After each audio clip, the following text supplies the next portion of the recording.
China e Índia, ambos países pertencentes à Ásia, só que a China está na Ásia Oriental e a Índia na Ásia Meridional, ambos países localizados muito perto um do outro, mas que apesar de dividirem o mesmo continente, encontram-se em constantes ameaças de conflitos, e isso acontece há mais de 45 anos. Tudo começou em meados da década de 40, quando ambos países se tornaram independentes. A Guerra Fria estava acontecendo e os dois países assumiram a responsabilidade de coexistirem pacificamente em prol de um bem mútuo. Porém, as tensões voltaram a crescer quando a China restringiu a relação do Tibete com outros países. Então, em 1959, começaram a ocorrer as primeiras batalhas na fronteira entre China e Índia, com os soldados se enfrentando em alguns confrontos por territórios. E em 1962, iniciou a Guerra Sino-Indiana. As patrulhas de fronteira indianas começaram a avançar em direção à fronteira chinesa.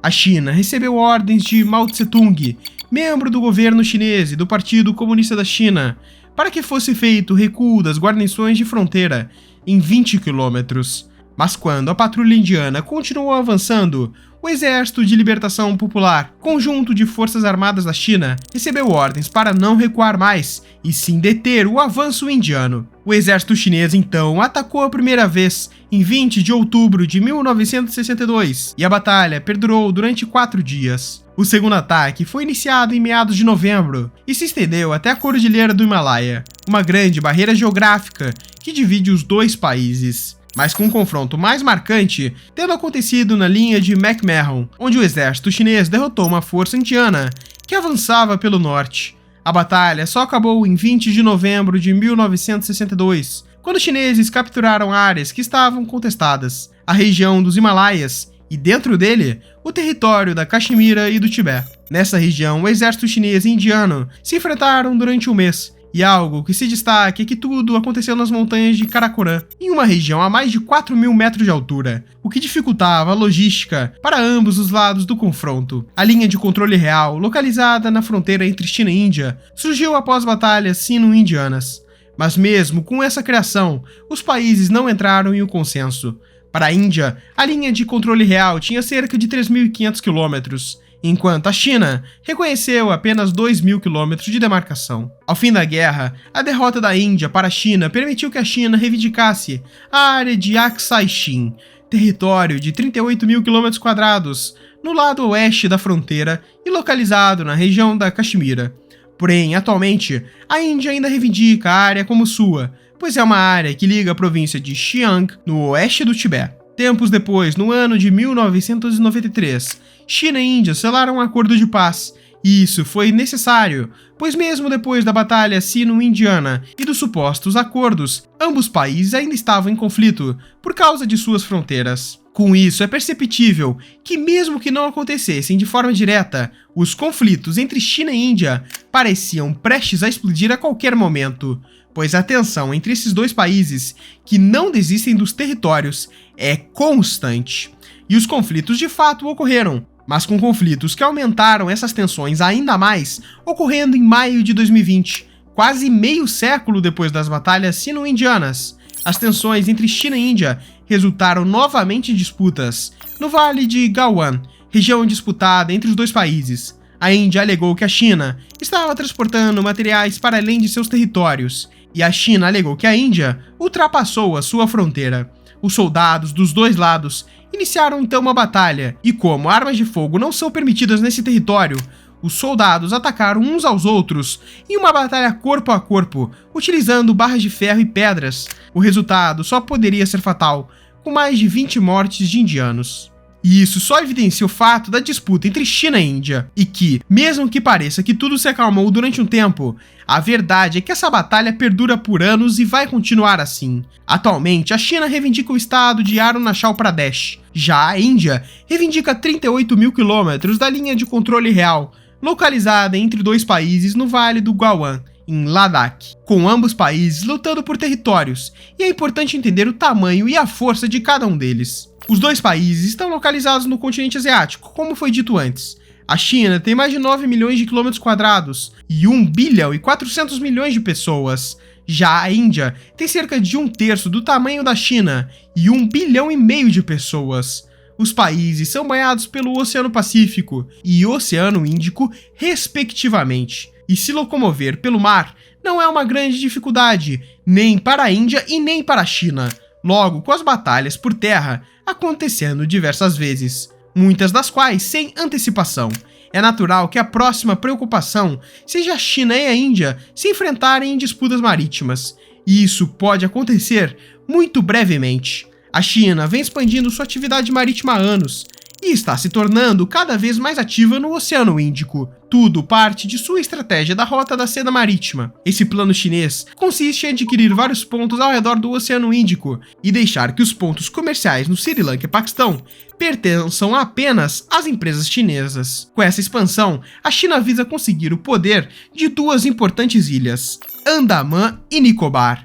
Essas ilhas são formadas por 524 ilhotas e apenas 38 delas são habitadas.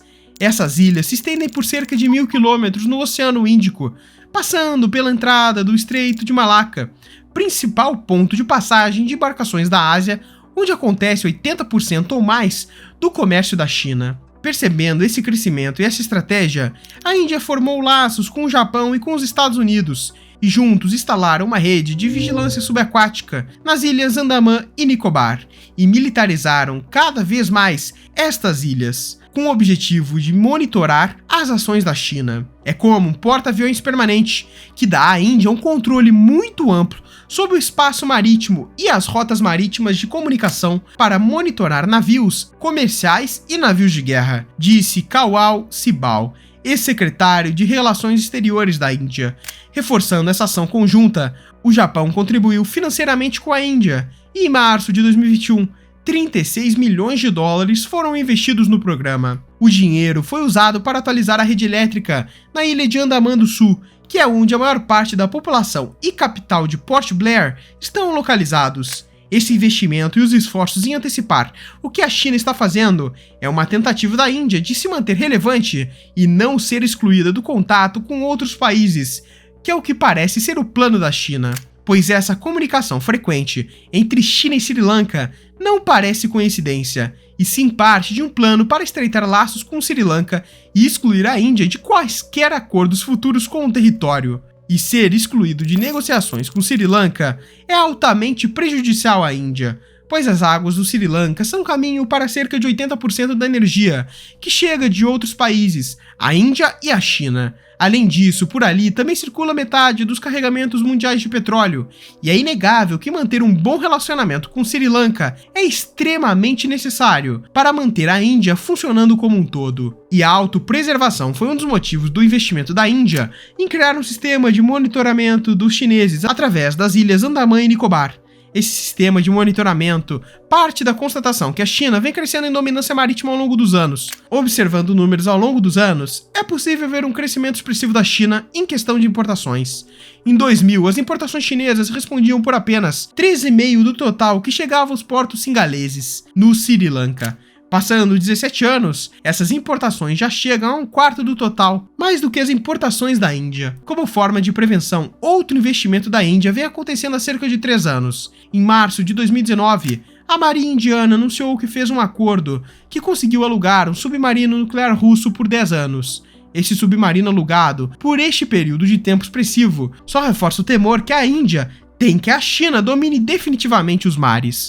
Esse investimento em um submarino visa ajudar a Índia a garantir seus suprimentos de hidrocarbonetos no Golfo Pérsico, onde sua dependência militar é de 93%, e também repensar sua estratégia em relação à China. No mar, a China desenvolveu o colar de pérolas chinesas, e isso é uma ameaça à Índia, porque o colar de pérolas consiste na estratégia da China de cercar o Mar do Sul da China e a região do Oceano Índico. Atuando constantemente no mar, o país é muito beneficiado, com a formação da China no Mar da China Meridional até o Oceano Índico e o Golfo da Arábia são semelhantes a um colar, e cada pérola é um anexo dominado pela China. Os anexos mais importantes são as ilhas de Hainan, Ilha Zhuge, Porto de Chittagong, entre outros. Esses anexos contêm instalações militares e são estrategicamente próximos ao Golfo Pérsico.